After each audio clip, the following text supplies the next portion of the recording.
परोपकार कर रही है, नहीं तो लाखों लोग लुट जाते। तो यही उद्देश्य दास का है कि आपके ओरिजिनल और डुप्लीकेट ज्ञान को दोनों को रूबरू कर रहा हूं, और इससे आपको पहचान होगी सत्य और असत्य की, आपका जीवन नाश होने से बच जाएगा। तो इसका परिणाम अब अच्छा निकल रहा है। आपको दिखाते हैं श्रीमद् भगवद गीता, ये एक अनमोल ग्रंथ है, ये चारों वेदों का इसके अंदर सारांश है, और इसके अंदर बहुत ही सिस्टेमेटिकली ज्ञान दिया हुआ है, तरतीब वाइज दिया हुआ ज्ञान है। लेकिन हमारे धर्मगुरु हमारे अध्यात्म मार्ग के इन ग्रंथों को, आध्यात्मिक ग्रंथों को, सदग्रंथों को समझ नहीं सके, जिस कारण से ये हमें लोक वेद सुनाते रहे।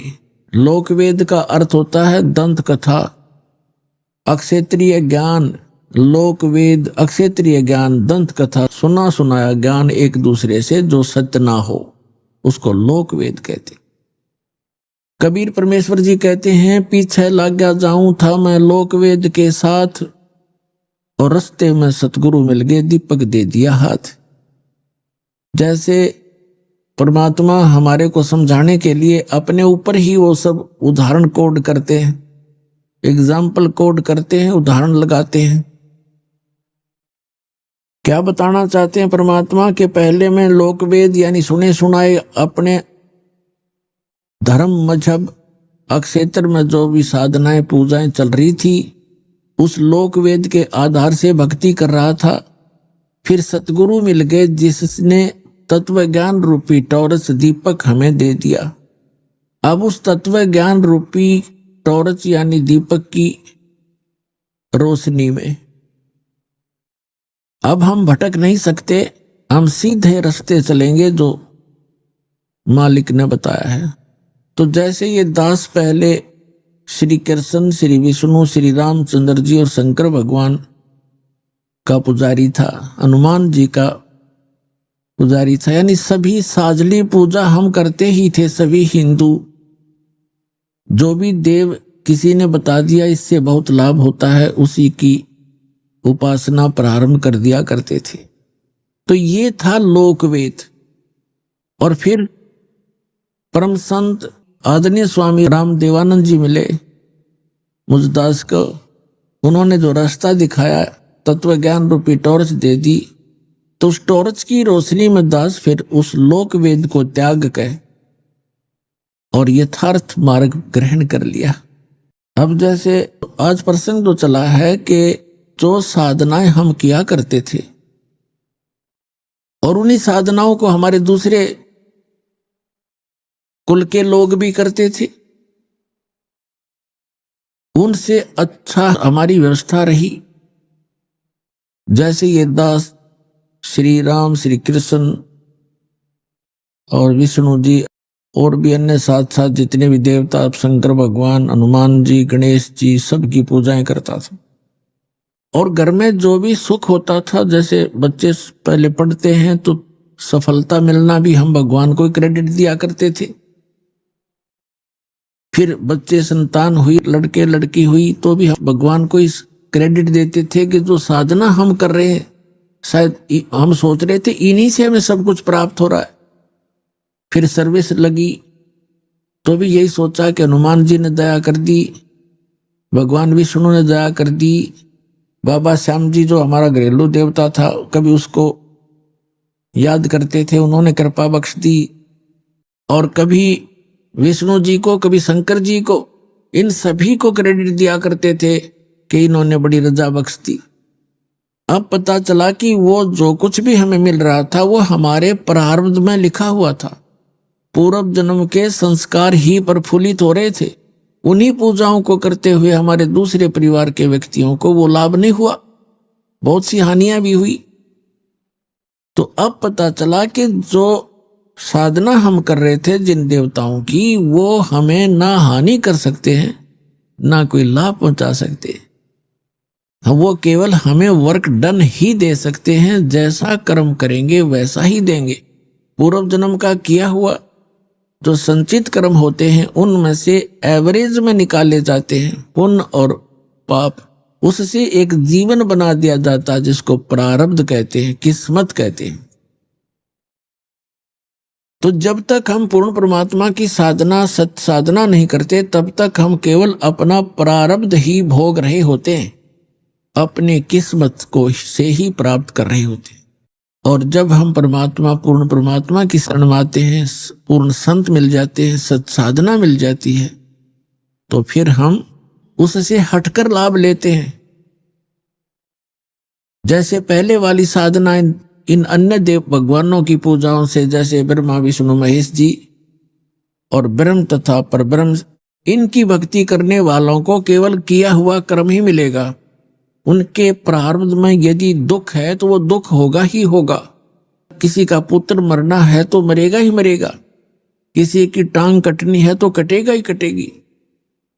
उसे आपके प्रारब्ध में परिवर्तन नहीं हो सकता। हाँ, अशुभ और शुभ दोनों डिपॉजिट होते चले जाएंगे, वो आपके संचित कर्मों में जुड़ जाएंगे। और जब हम पूर्ण परमात्मा सत्य पुरुष कबीर भगवान की भक्ति करेंगे, पूर्ण संत से लेकर, इन नकलियों से नहीं, उससे कोई लाभ नहीं होना। सत साधना, सत मंत्र और पूर्ण सतगुरु और सच्ची लगन से मर्यादा में रहते हुए जो भक्ति करेंगे, फिर उनकी प्रारब्ध में यदि कोई हानि होनी है वो नहीं होगी। वो परमात्मा का विधान है, वो समर्थ परमात्मा है, वो हानि को टाल देता है, पुण्य आपके प्रफुल्लित होंगे।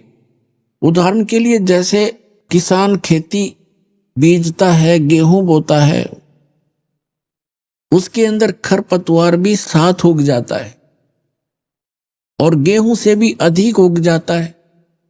तो पहले इसका कोई समाधान नहीं था, पहले ऐसी कोई मेडिसिन डिस्कवरी नहीं हुई थी, अनुसंधान नहीं हो पाया था।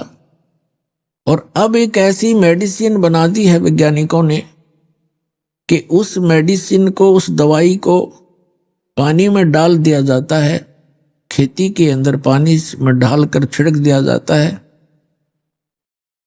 तो वो घास को, खरपतवार को नष्ट कर देती है, फसल ज्यों की तो खड़ी रहती है, उसको हानि नहीं करती, तो वो फसल दुगनी होती है।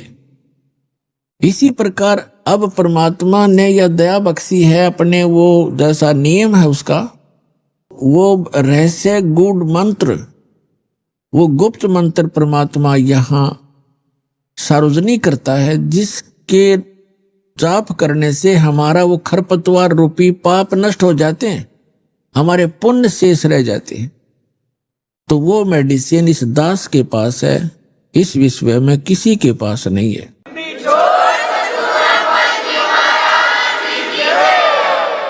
तो अब आपको दिखाते हैं कि श्री ब्रह्मा, श्री विष्णु, श्री शिव जी के विषय में हमारी गीता जी क्या बताती है, इनकी साधना करने वालों को क्या संज्ञा दी है।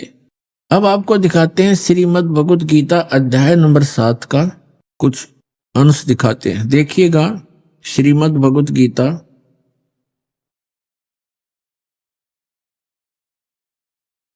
जयदयाल गोविंद का इसके अनुवादक हैं, गीता प्रेस गोरखपुर से यह प्रकाशित है। हम इसका 7वां अध्याय लेते हैं। ये है 7वां अध्याय, 7वां अध्याय श्रीमद् भगवत गीता का। इसके प्रथम मंत्र में क्या कहा है कि हे पार्थ, अनन्य प्रेम से मुझ में आसक्त चित्त तथा अनन्य भाव से मेरे प्राण होकर योग में लगा हुआ तू जिस प्रकार से संपूर्ण विभूति, बल, ऐश्वर्य आदि गुणों से युक्त सबके आत्म रूप, ये वैसे समग्र है, समग्र माने सारे, सब प्रकार से मुझको संशय रहित जानेगा, उसको सुन। अब क्या बताया है, दूसरे मंत्र में कहा है 7वें अध्याय के, मैं तेरे लिए इस विज्ञान से ही तत्व ज्ञान को संपूर्णता कहूंगा, जिसको जानकर संसार में फिर कुछ भी जानने योग्य शेष नहीं रह जाता।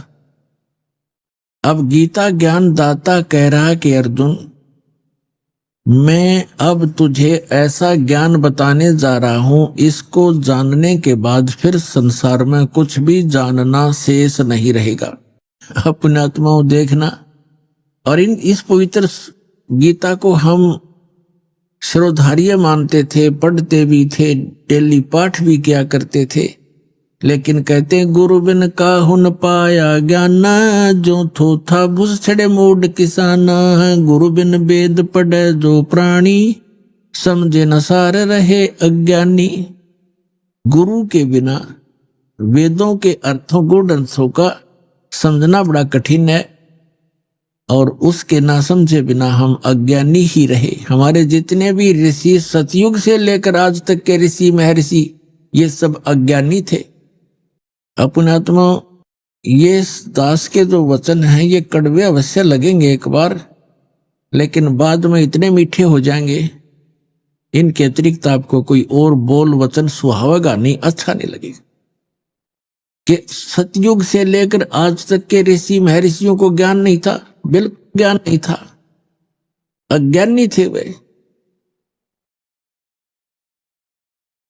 अपने आत्माओं थोड़ी सी झलक दिखा दूं, नहीं तो कोई पहली बार सुनेगा भक्त, क्योंकि ये सीडी वगैरह बनती हैं, भक्त अपने मित्रों को देते हैं, तो उनका ये हजम होगी नहीं ये बात कि सतयुग से लेकर आज तक के इन ऋषि महर्षि ब्राह्मणों को कति ज्ञान नहीं था भक्ति का।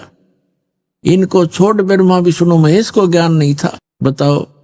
तो ये वचन जो दास के हैं, ये तो आज सभ्य समाज, शिक्षित समाज हो गया, इसलिए स्वीकार्य हो गए। और ये वचन परमात्मा 600 वर्ष पहले कहा करते कबीर जी, तो उस समय तो पत्थर खान की बात थी, डले लग गए।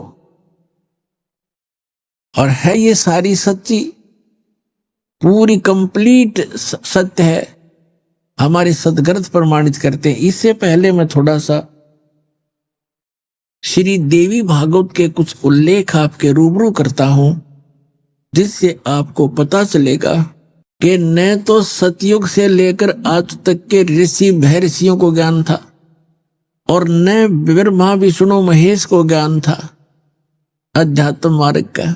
तो और को होगा किसको?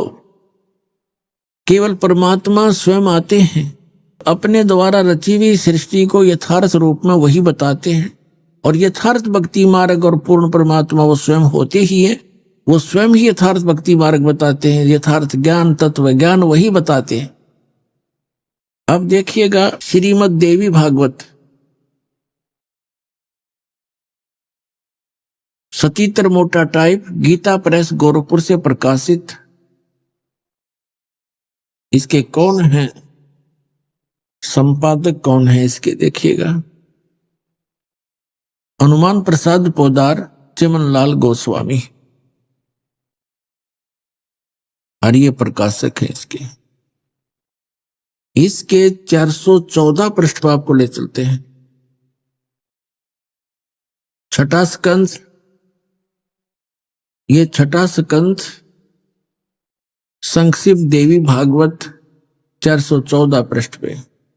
जन्मे जय ने पूछा महाभाग किस युग में, कैसा धर्म का स्वरूप है, इस संपूर्ण विषय को विशेष रूप से बताने की कृपा कीजिए। व्यास जी बोले, व्यास जी बता रहे हैं जन्मे जय को, राजन यह निश्चय है कि सतयुग में ब्राह्मण वेद के पूर्ण विद्वान थे, उनके द्वारा निरंतर भगवती जगदम्बा की आराधना यानी पूजा होती थी। भगवती का दर्शन करने के लिए उनका मन सदा ललायित रहता था। प्रत्येक गांव में शक्ति मंदिर का उद्घाटन हो, दुर्गा का मंदिर बने, इस विषय की उनके मन में बड़ी उत्सुकता थी। और यहां और देख लें साथ में थोड़ी सी इनकी झलक है। धर्म की यही स्थिति त्रेता में रही, परंतु कुछ ह्रास हो गया था। सतयुग की जो स्थिति थी वह द्वापर में विशेष रूप से कम हो गई।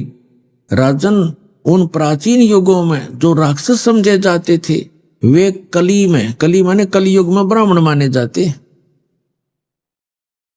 दास नहीं कह रहा, ये अपना इतिहास कह रहा है, क्योंकि अब के ब्राह्मण प्राय पाखंड करने में तत्पर रहते हैं, दूसरों को ठगना, झूठ बोलना और वैदिक धर्म कर्म से अलग रहना, ये कलयुगी ब्राह्मणों का स्वाभाविक गुण बन गया है। अपने आत्माओं, कलयुग के जो ब्राह्मण जिनको हम आचार्य और शंकराचार्य, ये सारे ब्राह्मण हैं, हमारे धर्मगुरु जो अभी तक थे। तो इनको, इनके विषय में क्या कहा है कि जो सतयुग त्रेता द्वापर में जो राक्षस हुआ करते, इसे स्वभाव के तो हमारे ब्राह्मण हो गए, तो अन्य जनता का क्या हाल होगा।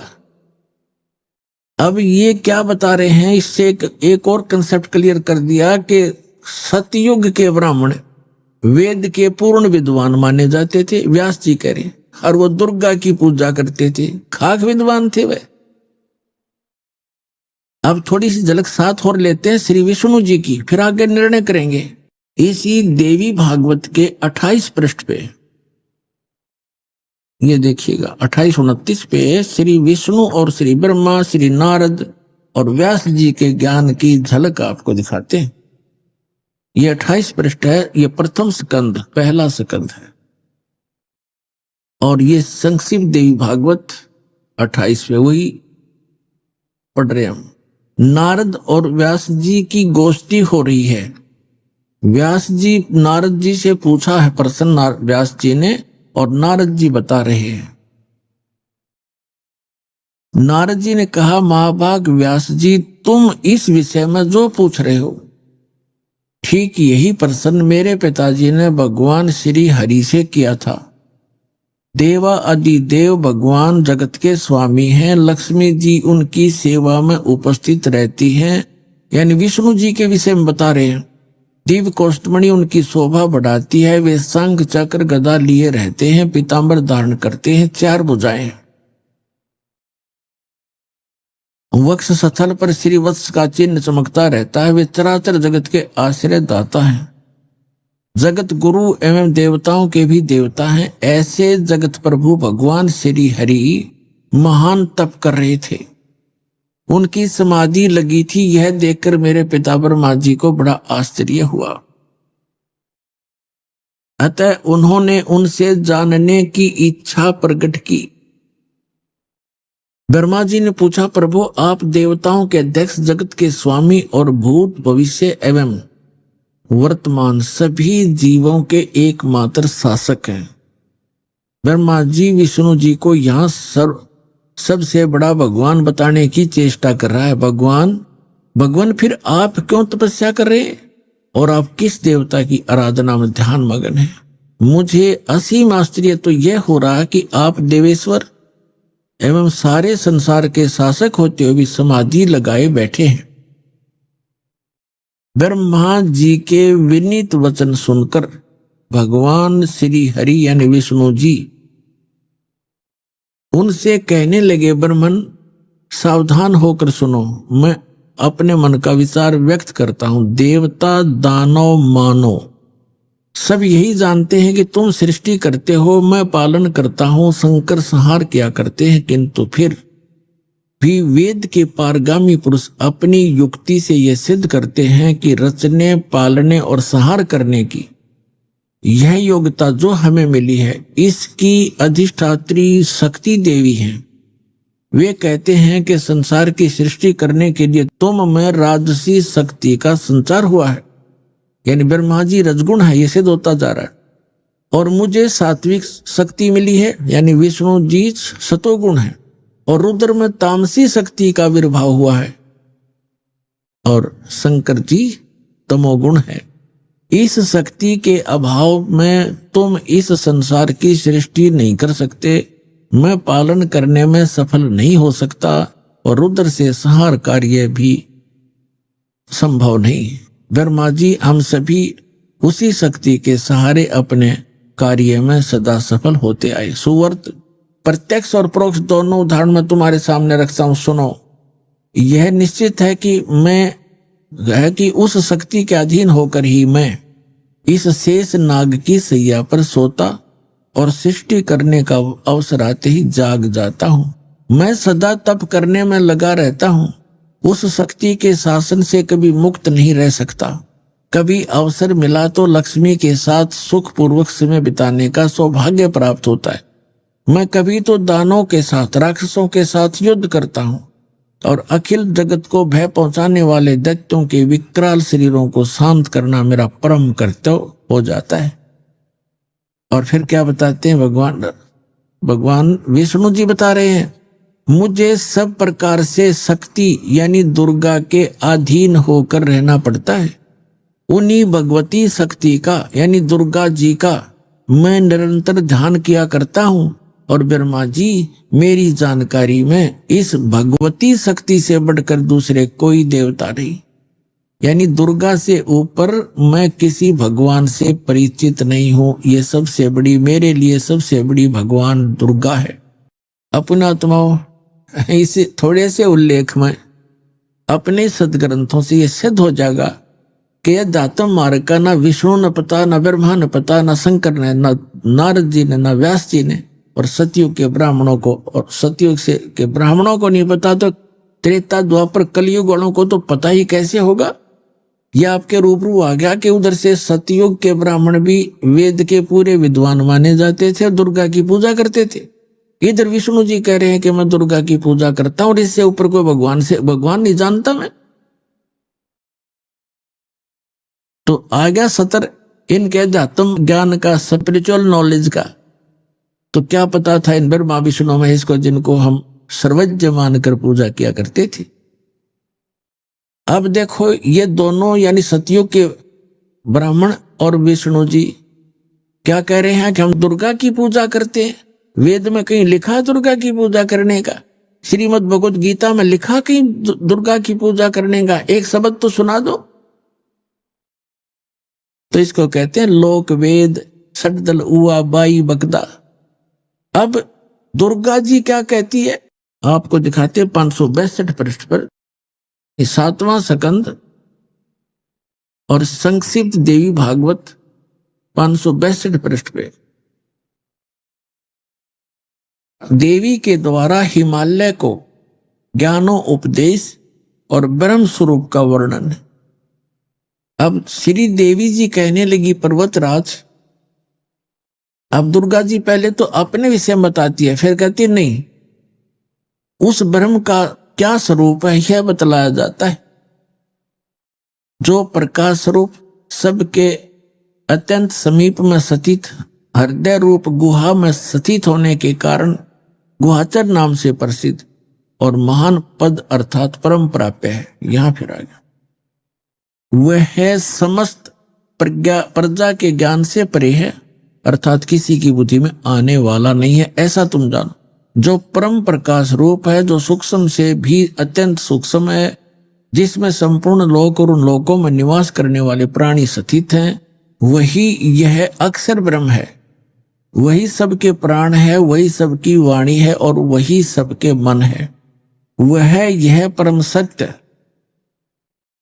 अमृत अविनाशी तत्व है। सौम्य, उस वेदने योग्य लक्ष्य का तुम वेदन करो, मन लगाकर उसमें तन्मय हो जाओ। सौम्य, उपनिषद में कथित महान अस्त्र रूप धनुष लेकर उस पर उपासना द्वारा तीक्ष्ण किया हुआ बाण संधान करो और फिर भावानुगत चित्त के द्वारा उस बाण को खींचकर उस अक्षर रूप पर हम कोई लक्ष्य बनाकर वेदन करो। प्रणव माने ओम, धनुष है, जीवात्मा बाण है और ब्रह्म को उसका लक्ष्य कहा जाता है। अब यहां देखिए, उस एकमात्र परमात्मा को ही जाने, दूसरी सब बातों को छोड़ दो। अब दुर्गा क्या कह रही है कि केवल एक ब्रह्म की पूजा करो, मेरी पूजा भी छोड़ दो। क्या कह रही है दुर्गा जी कि उस केवल एक ब्रह्म की पूजा करो, उसका ओम नाम है और उसको ब्रह्म की साधना जीवात्मा करे। अपनी साधना भी कह रही है, मेरी भी पूजा मत करो, एकमात्र उसी की साधना करो। ये देखो, उस एकमात्र परमात्मा को ही जाने, दूसरी सब बातों को छोड़ दे। यही अमृत रूप परमात्मा के पास पहुंचाने वाला पुल है। संसार समुद्र से पार होकर अमृत स्वरूप परमात्मा को प्राप्त कराने का यही सुलभ साधन है। इस आत्मा का परमात्मा का को ओम के जप के साथ ध्यान करो। इससे अज्ञान में अंधकार से सर्वथा परे और संसार समुद्र से उस पार जो ब्रह्म है उसको पा जाओगे, तुम्हारा कल्याण हो। स्पष्ट कर दिया कि ओम नाम ब्रह्म का है और इस ओम नाम के जाप से ब्रह्म को पाने का उद्देश्य रखकर साधना करो, तुम उसको प्राप्त कर जाओगे। और वो कहाँ रहता है? वह है यह सब का आत्मा ब्रह्म, ब्रह्मलोक रूप दिव्य आकाश में स्थित है। वहां रहता ब्रह्मलोक में यह ब्रह्म। अपनात्माओं, यदि ये दास मौखिक ये वचन कहकर छोड़ देता और प्रथम बार कोई पुण्यात्मा ये वचन सुनता तो वो शायद टीवी बंद करके बैठ जाता और औरों को भी कहता कि वो तो निंदा करता है, झूठ बोलता है। और अब क्या कहोगे कि ये विश्व में यदि सत्य ज्ञान है तो रामपाल के पास है, न विश्व में किसी के पास ज्ञान नहीं।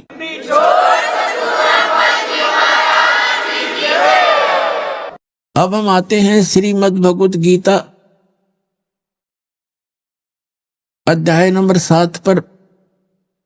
इसके अंदर एक बहुत ही निर्णायक ज्ञान है, बहुत ही निर्णायक ज्ञान है, लेकिन हम समझ नहीं सके इन सत्ग्रंथों को, जिस कारण से हमें बहुत हानि हुई, जिसकी पूर्ति अब हो पाएगी। अब देखिएगा श्रीमद् भगवत गीता, गीता प्रेस गोरखपुर से प्रकाशित है। जयदाल गोविंद का इसके अनुवादक है। यह है 7वां अध्याय। हमने ये पढ़ लिया पहले, फिर पढ़ लेते हैं। प्रथम मंत्र में क्या कहा है कि गीता ज्ञानदाता कहता है, हे पार्थ, अनन्य मन से मुझ में आसक्ति रूप आसक्त चित्त अर्थात अनन्य भाव से मेरे प्राण होकर योग में लगा हुआ, जिस प्रकार से तू समग्र यानी सर्व भाव सब प्रकार से, समग्र माने सब प्रकार से मुझको संशय रहित जानेगा, उसको सुन।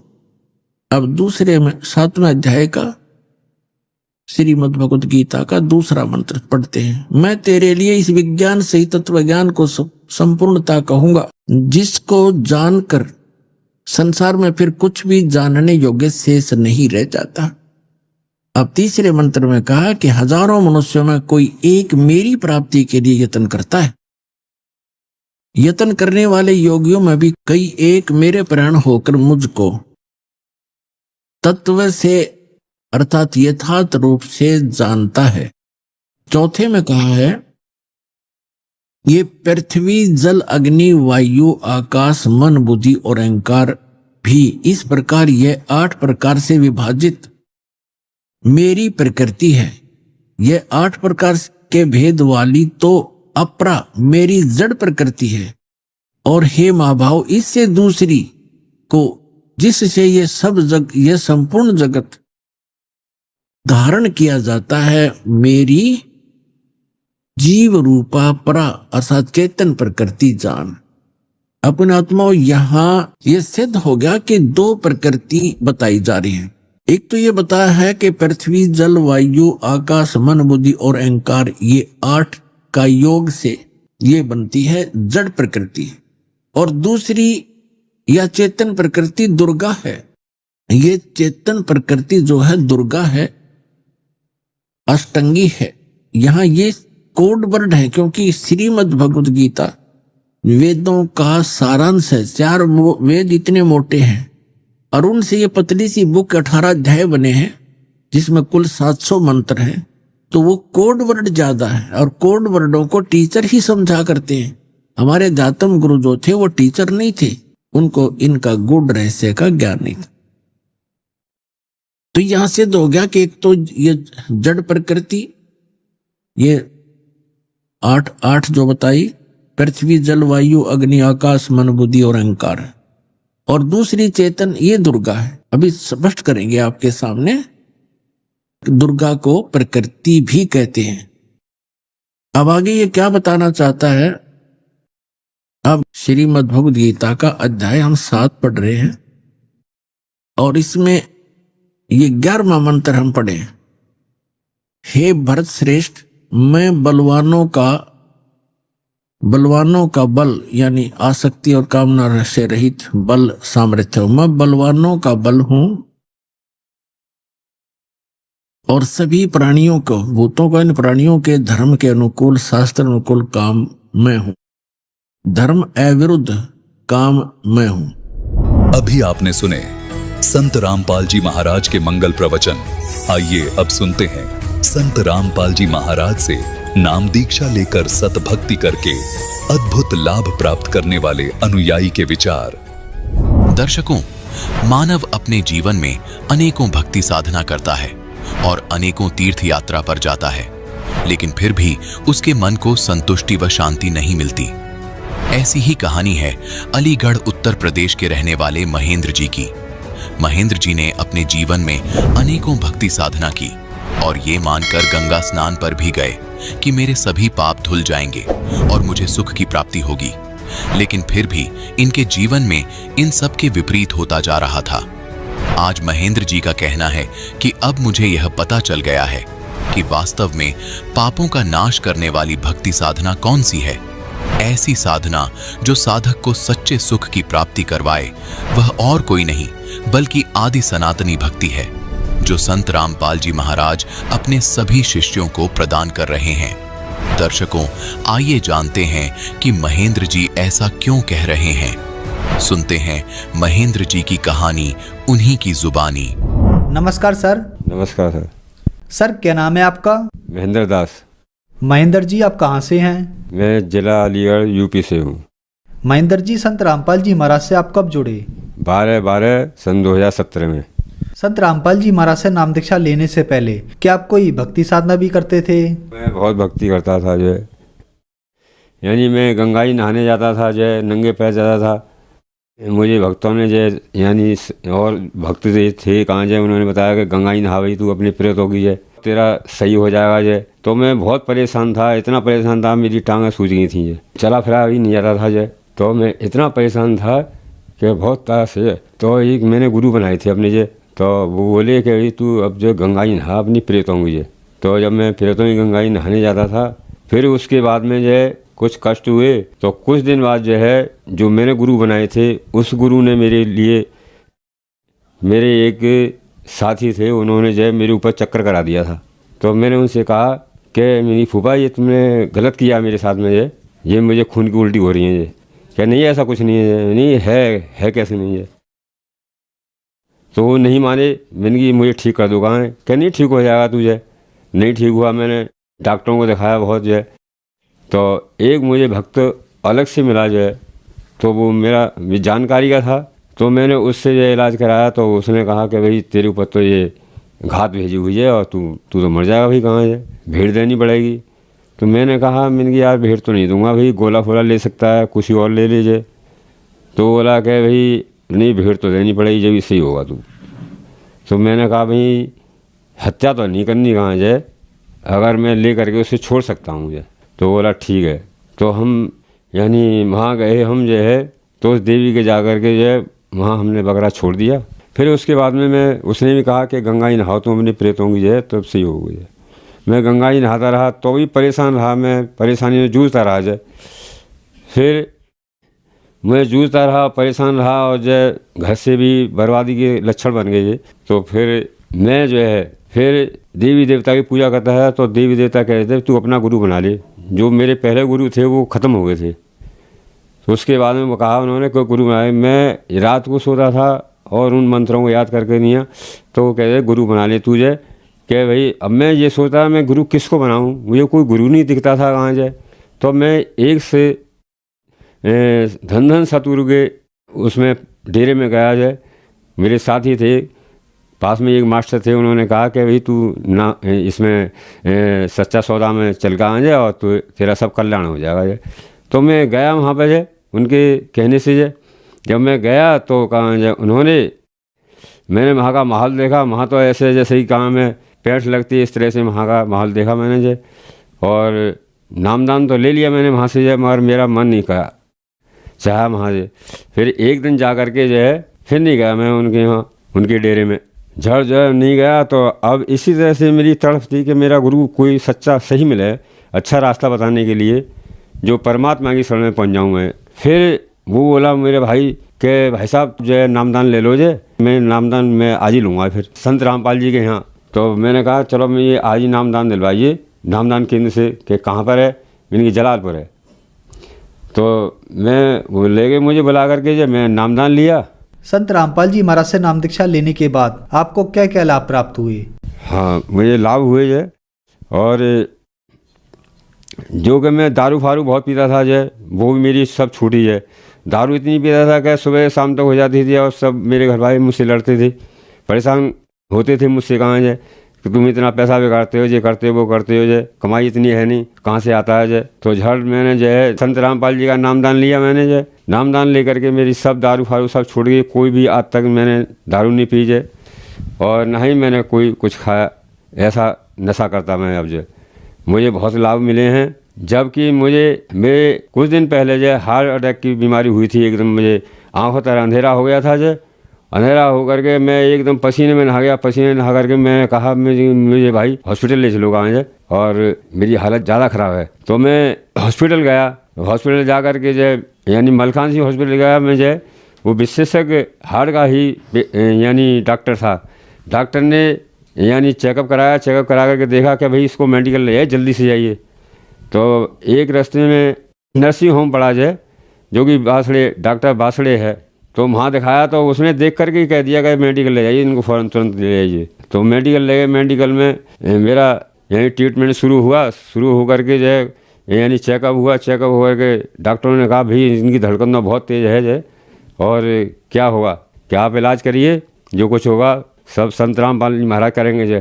तो मेरे एक इंजेक्शन लगाया उन्होंने जो। इंजेक्शन लगा करके जो है थोड़ा मेरे दर्द बंद हुआ, धड़कन कम हुई है।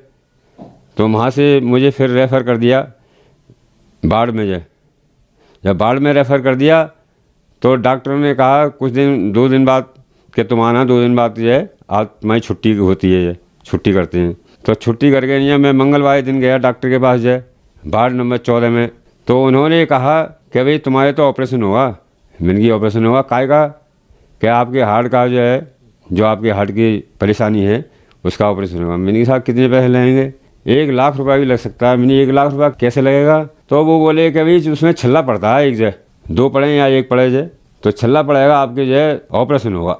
मैंने कहा जी मेरे पास तो 70 पैसे भी नहीं है, तो मैं पहले घर पूछ लेता हूँ जो। मैं घर आया। घर आ करके जो है मैंने कुछ दिन देखा मैंने कि मेरी कोई परेशानी बढ़ती है, आगे को नहीं बढ़ती है। तो मुझे परेशानी हुई। तो मैंने संत रामपाल जी के यहाँ मैंने अपनी प्रार्थना लगाई, और प्रार्थना करके दूसरे दिन खबर मिली कि आपको परमात्मा दया करेंगे जो, आप ठीक हो जाओगे और कोई भी परेशानी नहीं होगी। तो जब से अब तक मुझे कोई भी परेशानी नहीं हुई है। मैं संत रामपाल जी की कृपा से जो मैं बिना ऑपरेशन के ठीक हुआ हूँ, और कोई मुझे परेशानी नहीं है, कैसी भी किसी भी तरह की परेशानी नहीं है शरीर के अंदर जो। मैंने जब से अब तक का किसी भी चीज़ की गोली एक भी गोली नहीं खाई है आज तक जो, जिससे कि मैं स्वस्थ हूँ, बढ़िया हूँ। ये मेरी हार्ट की रिपोर्टें हैं जो, और ये मेडिकल की रिपोर्टें हैं, जो कि मुझे परेशानी थी हार्ट से जो, कि आपके जो है ऑपरेशन होगा जो। मेरे साथ कितने पैसे लग जाएंगे जो, कि भाई 1 लाख रुपये भी लग सकता है आपके जो। तो मैंने कहा मिनकी साहब कैसे लगेगा? कि आपके छल्ला पड़ सकता है जो। तो मैंने उनसे डॉक्टर ने कहा कि मैं भाई अभी तो नहीं करा रहा, मेरे पास पैसे नहीं है जो, और मैं आपको फिर जो है बताऊँगा जो। वहाँ से चलाया मैं मेडिकल से, और आकर के मैंने संत रामपाल जी के यहाँ मैंने प्रार्थना लगाई अपनी जो।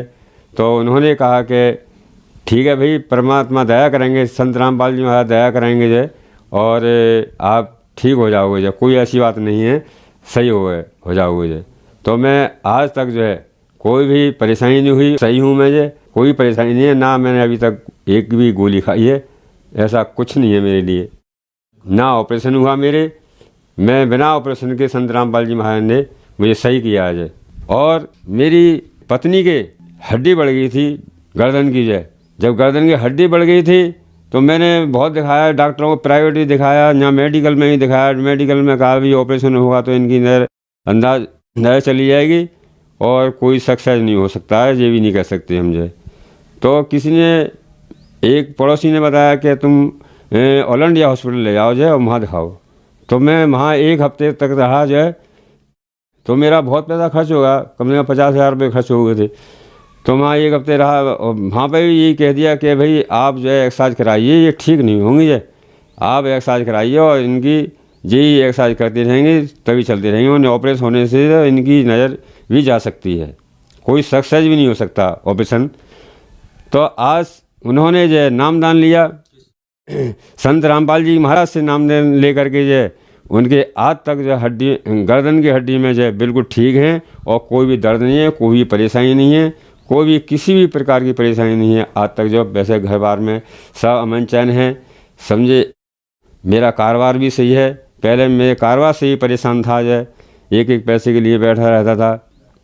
तो मैं आज जो है बहुत सुखी में हूँ, सही हूँ मैं। सर, संत रामपाल जी महाराज से नाम दीक्षा कैसे ली जा सकती है? नाम दीक्षा जो है संत रामपाल जी महाराज से, आप सभी बहन भाइयों से अनुरोध है मेरा, सभी से ही, और जो भी बीमारी हैं आपकी सब बीमारियां ख़त्म होंगी। और संत रामपाल जी महाराज जी से जो भी नामदान हर ज़िले में खुले हुए हैं, और चैनल पर जो है पीली पट्टी चलती है, उसमें नंबर दिए हुए हैं, आप उन नंबरों में फ़ोन करिए और फ़ोन करके नामदान केंद्र खुले हुए हैं हर ज़िले में जो है, उनसे नामदान लीजिए और अपना कल्याण कराइए। धन्यवाद सर। साहिब।